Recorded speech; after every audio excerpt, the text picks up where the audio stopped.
ప్రపంచ తెలుగు రచయితల మహాసభలను విజయవాడ కేబిఎన్ కళాశాలలో ఈ నెల 28, 29 తేదీల్లో నిర్వహిస్తున్నామని అవనగడ్డ ఎమ్మెల్యే మండలి బుద్ధప్రసాద్ తెలిపారు.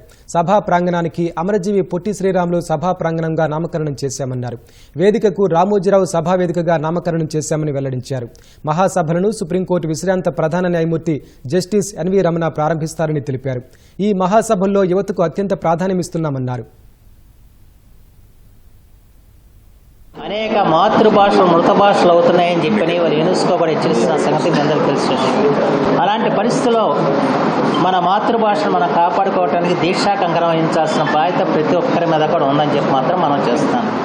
ఈ సభా ప్రాంగణానికి అమరజీవి పొట్టి శ్రీరాములు గారి పేరు పెట్టడం జరిగింది. ఎందుకంటే వాళ్ళ వారి ప్రాణత్యాగంతో ఆంధ్ర రాష్ట్రం ఏర్పడింది.